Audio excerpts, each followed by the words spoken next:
This is the story of one hotel in Washington, D.C., still standing and still taking guests today, where Abraham Lincoln hid from an assassination conspiracy, where a booth operative stalked Ulysses S. Grant's wife on the night Lincoln was murdered, where a sitting vice president escaped a burning building in the middle of the night, and where a burglar broke into the bedroom of a sitting president of the United States.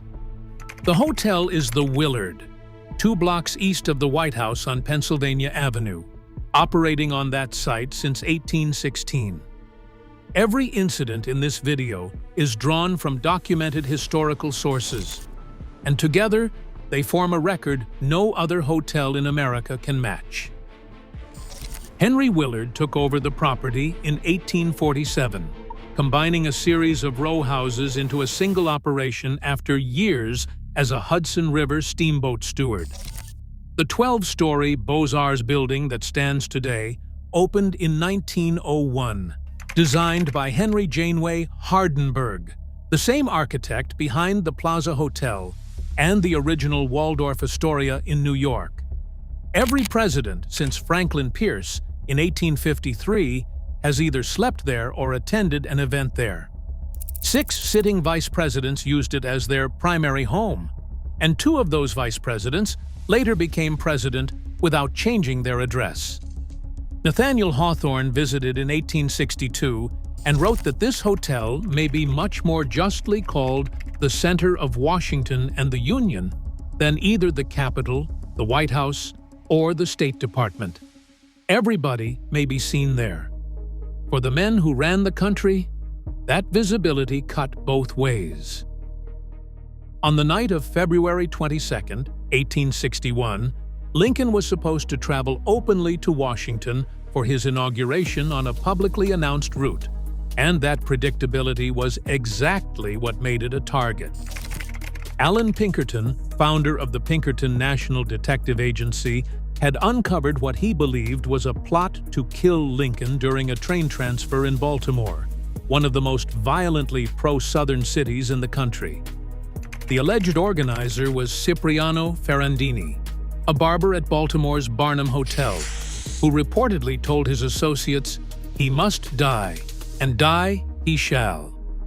Senator Seward and General Winfield Scott ran their own independent investigation and reached the same conclusion. Lincoln abandoned his public schedule. At 11 o'clock that night, Pinkerton operative Kate Warren, the first female detective in American history, booked 4 sleeping berths under a false identity and moved Lincoln through Baltimore at 3:30 in the morning without incident. At 6 o'clock on February 23rd, he arrived in Washington and was driven directly to Parlor Number 6 at the Willard, a guarded corner suite on the 2nd floor, where he stayed for 10 days, completed his first inaugural address, filled his cabinet, and received all 3 men he had beaten in 1860. His bill came to $773.75, and he had to write to the hotel afterward to complain it had not been paid. What nobody expected was the lesson Lincoln took from the press reaction. Newspapers mocked his secret arrival for weeks, and the humiliation hardened into a private resolution never again to be seen running from danger. That decision followed him to Ford's Theater 4 years later. Booth's plan on April 14, 1865, called for 3 assassinations in a single night: Lincoln, Secretary of State Seward, and Grant. Grant's name appeared alongside Lincoln's on the Ford's Theater playbills that morning. What unraveled the Grant portion of that plan played out, in part, at the Willard dining room that afternoon. Julia Grant was having lunch there when 4 uninvited men sat down at her table. One of them, dark-haired and pale, seemed to be tracking every word she and her children exchanged. She later wrote that she thought he was crazy. She later identified him as Booth. That same day, a messenger had delivered a note to Mrs. Grant, claiming the Lincolns would call for them at 8 o'clock for the theater. written in a tone Julia found imperious enough to distrust. Mrs. Lincoln had sent nothing. That evening, as the Grants' carriage left Washington, a rider on horseback overtook them, wheeled around, and pressed his face to the carriage window to stare at the general. The next morning, Grant opened an anonymous letter that read, "General Grant, thank God, as I do, that you still live. It was your life that fell to my lot, and I followed you on the cars. Your car door was locked, and thus you escaped me, thank God." The encounters at the Willard that afternoon did not single-handedly save him, but they were part of the chain of events that kept Ulysses Grant out of Ford's Theater that night. Coolidge moved into a third-floor suite at the Willard in 1921 and paid $8 a night, which he noted in his autobiography was necessary because he had to live within his salary. On the night of April 23, 1922, a fire broke out on the 10th floor, 7 floors above where he slept. 5 alarms sounded. The entire floor was destroyed. Damages reached $250,000, and Coolidge evacuated onto Pennsylvania Avenue alongside composer John Philip Sousa, film producer Adolph Zukor, and President Harding's personal physician. No one died. When Coolidge tried to re-enter the building, a fire marshal stopped him. He identified himself as the vice president. The marshal asked, "Vice president of what?" Coolidge answered, "Vice president of the United States." And the marshal replied, "Come right down. I thought you were the vice president of the hotel." 14 months later, Harding died. Coolidge became president, and he was still living at the Willard. With the presidential flag flying outside the hotel while the Harding family vacated the White House, a burglar broke into the president's bedroom on the night of August 23, 1923.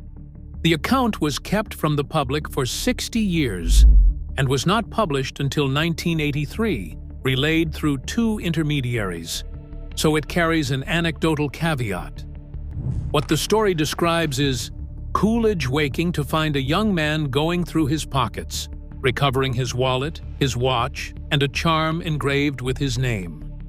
Rather than calling for the Secret Service, Coolidge listened as the man explained he was a college student who could not pay his hotel bill or afford a train home. Coolidge counted $32 from his own wallet, called it a loan so the youth would not technically have stolen anything, and told him to leave the way he came in to avoid the agents in the hall. First Lady Abigail Fillmore died at the Willard on March 30, 1853, 26 days after leaving the White House, after catching pneumonia at Pierce's inauguration. Joseph Clapp Willard, co-proprietor of the hotel, helped free Confederate spy Antonia Ford from prison and then married her. Julia Ward Howe wrote the lyrics to the Battle Hymn of the Republic from her Willard window in November 1861. General Logan issued the order creating Memorial Day from the hotel in 1868. Martin Luther King Jr. finished editing the I Have a Dream speech in room 310 the night before the March on Washington in 1963. And in January 2021, the building served as an operational base in the days before January 6th, with the House Select Committee later subpoenaing its records. The Willard InterContinental is open right now, with 335 rooms and 69 suites, a bar established in 1847, and a presidential suite measuring over 2,500 square feet. Parlor number 6, where Lincoln hid from the men planning to kill him, is still there. Room 310 is bookable. The hotel absorbed 2 centuries of the most dangerous moments in American political history and is still standing 2 blocks from the White House, taking reservations.